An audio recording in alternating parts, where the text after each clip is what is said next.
स्वदेशे पूज्यते राजा विद्वानं सर्वत्र पूज्यति। ये कहावत आपने अवश्य सुना होगा कि विद्वान की पूजा सभी जगह पर की जाती है। विद्वान अर्थात ज्ञान, ज्ञान अर्थात जिसे हम इंग्लिश में नॉलेज कहते हैं। आपके ज्ञान या आपके नॉलेज आपकी पहचान हर जगह बनाती है। और ये नॉलेज कौन देता है? ये नॉलेज आपको गुरु बृहस्पति देता है। और गुरु बृहस्पति का स्थान कहाँ है? आपके इस तर्जनी फिंगर के नीचे, जिसे इंडेक्स फिंगर कहा गया है, ये गुरु बृहस्पति या गुरु ग्रह या बृहस्पति ग्रह का स्थान है। गुरु बृहस्पति का पोजीशन ये तय करता है कि आपके पास ज्ञान कितना होगा, क्या ज्ञान में गंभीरता होगी या फिर उथला ज्ञान होगा, नॉलेज कितनी होगी, चीज़ों की समझ कितनी होगी, आपके पास स्किल्ड कितनी होगी। गुरु को नॉलेज से, विद्या से जोड़ा जाता है, एजुकेशन से जोड़ा जाता है। विशेषकर आध्यात्मिक नॉलेज। यदि गुरु अच्छी अवस्था में है, गुरु बृहस्पति, तो ऐसे लोगों के पास आध्यात्मिक नॉलेज अर्थात धर्म कर्म के नॉलेज अच्छे होते हैं, या फिर धर्म कर्म की ओर इनका झुकाव बहुत ज़्यादा होता है। ये गुरु देता है। चूँकि गुरु कौन है? गुरु जो हैं, गुरु बृहस्पति देवताओं के गुरु माने गए हैं। ये देवताओं के गुरु हैं, तो धर्म कर्म पे विश्वास करने वाले, लोगों को ज्ञान बांटने वाले, लोगों को राह दिखलाने वाले, लोगों का मार्गदर्शन करने वाले, अर्थात शिक्षक। शिक्षक क्या करते हैं? उनका काम होता है लोगों को राह दिखलाना। वो यही गुरु कहलाता है। जिनका भी गुरु बृहस्पति अच्छे और स्ट्रांग अवस्था में होगा, ऐसे लोग शैक्षणिक गतिविधि और शिक्षा के क्षेत्र में बहुत अच्छा वर्क करते हैं। धर्मगुरु बन सकते हैं, कथावाचक बन सकते हैं, अच्छे शिक्षक बन सकते हैं, लेक्चरर प्रोफेसर बन सकते हैं, शिक्षाविद बन सकते हैं। साथ में ऐसे लोग समाज के लिए कार्य करने वाले राजनीतिक और सक्रिय लोग भी हो सकते हैं। बहुत लोगों के पास बहुत अच्छी अच्छी नॉलेजें होती है, परंतु कुछ लोग नॉलेज रहने के बाद भी नॉलेज को सही तरीके से बांट नहीं पाते हैं।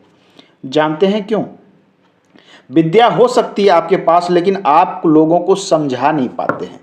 विद्या और ज्ञान गुरु बृहस्पति तो देता है, लेकिन वाणी और समझाने की कला, लोगों के पास अपनी बात पहुंचाने की कला बुध देता है। ये बुध है गुरु पर्वत, और बुध पर्वत को, ये बुध है मरकरी, कनिष्ठिका के नीचे का जो क्षेत्र है मरकरी माउंट।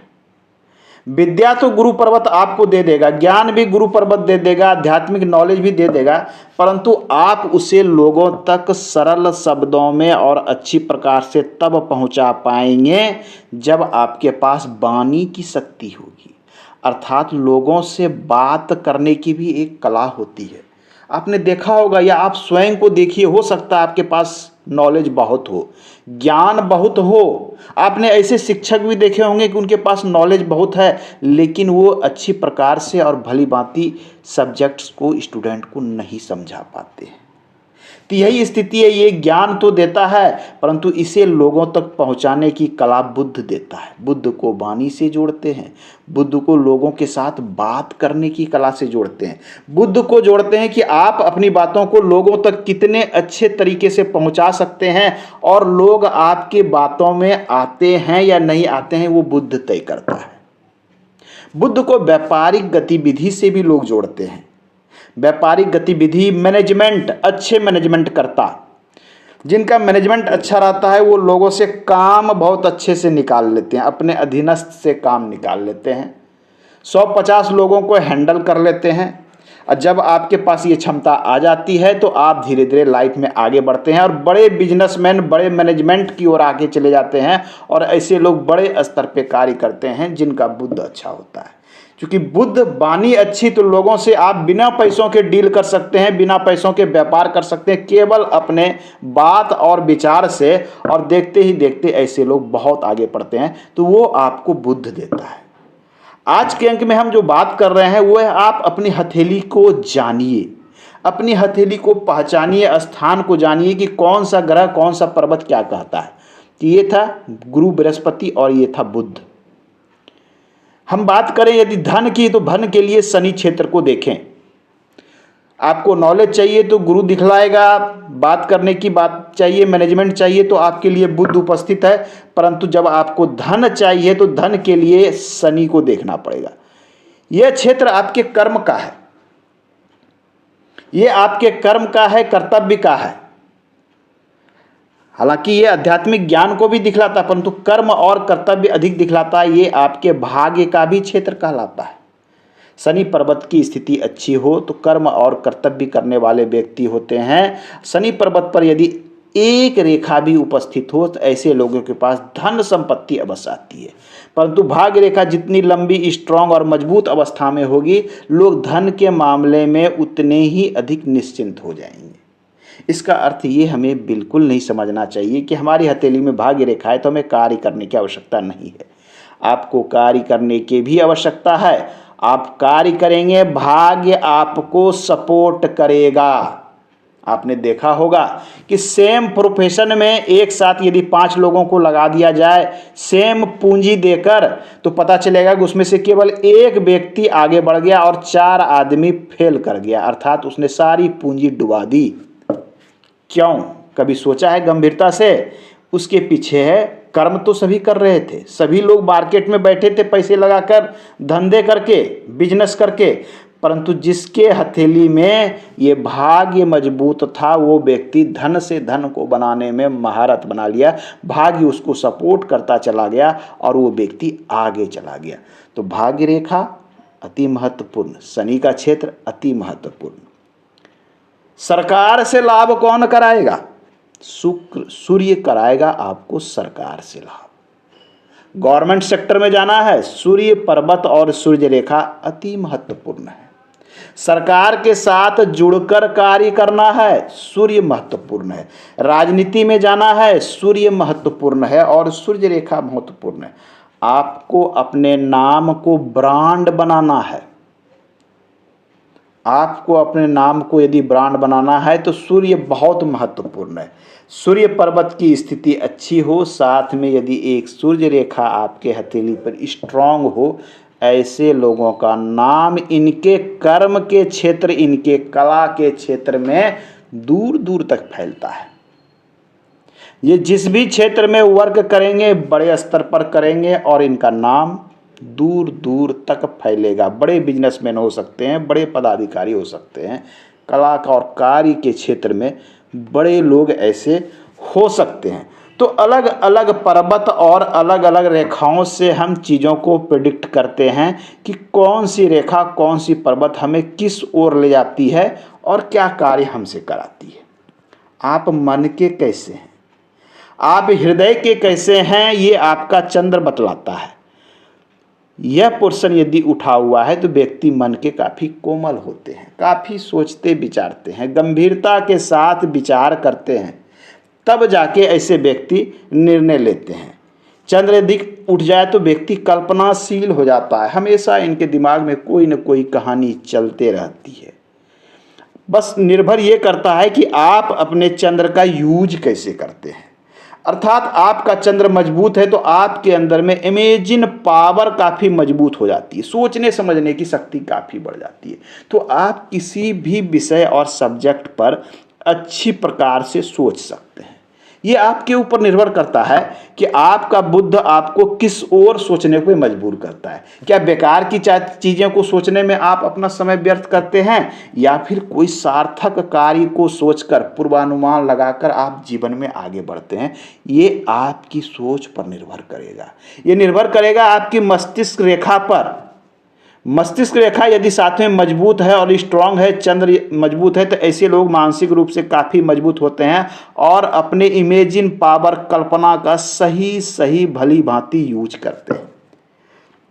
परंतु यदि मस्तिष्क रेखा ने चंद्र पर नतमस्तक हो गया, जैसा कि इस हथेली में देखें कि मस्तिष्क रेखा आके बिल्कुल चंद्र में प्रवेश करते जा रही है और ये जितनी झुक के प्रवेश करेगी, अर्थात मानसिक शक्ति मन की शक्ति के आगे नतमस्तक हो गया, झुक गया। यहाँ क्या हो गया? मन की शक्ति बढ़ गई, अर्थात मानसिक शक्ति पर हावी हो गई। जब मन की शक्ति हावी हो जाएगी मानसिक शक्ति पर, तो कल्पना हावी हो जाएगा, यथार्थ और वास्तविकता पीछे रह जाती है। ऐसे लोग सोचते ज़्यादा हैं और कार्य नहीं कर पाते हैं।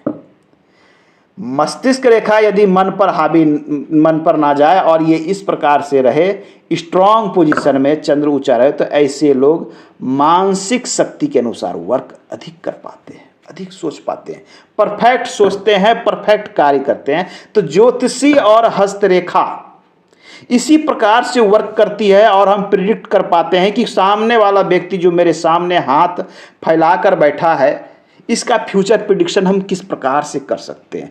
हम किसी एक रेखा को लेकर यह नहीं बता सकते कि यह व्यक्ति अरबपति होगा, बड़ा भाग्य है इसके पास, नहीं बता सकते। हम किसी एक ग्रह या पर्वत को देखकर यह नहीं बता सकते कि यह व्यक्ति क्या करेगा। हमें कुछ भी निर्णय लेने से पहले उनके सभी पर्वत ग्रहों की स्थिति को देखना आवश्यक हो जाता है। चंद्र के बाद आइए अंगूठे के नीचे के भाग, ये है शुक्र पर्वत। शुक्र दैत्यों के गुरु शुक्र, असुरों के गुरु शुक्र, गुरु बृहस्पति देवताओं के गुरु बृहस्पति, आध्यात्मिक शक्ति बृहस्पति, देवता की शक्ति बृहस्पति, अर्थात लोगों को भलाई करना, लोगों का मार्गदर्शन करना, लोगों को ज्ञान फैलाना, गुरु बृहस्पति। शुक्र असुरी शक्ति, राक्षसों के गुरु, अर्थात भोग विलास में ध्यान देना, रहन सहन खान पान पर अधिक ध्यान देना, नृत्य संगीत पर अधिक ध्यान देना, मोह माया कंचन कामनी के पीछे दिमाग अधिक लगाना, ये शुक्र देता है। तो सारी चीज़ें हमारी हथेली में है, केवल इसे प्रिडिक्ट करना है कि कौन सा व्यक्ति आध्यात्मिक होगा, कौन सा व्यक्ति भोगी होगा, ये हमारे हथेली में ही है।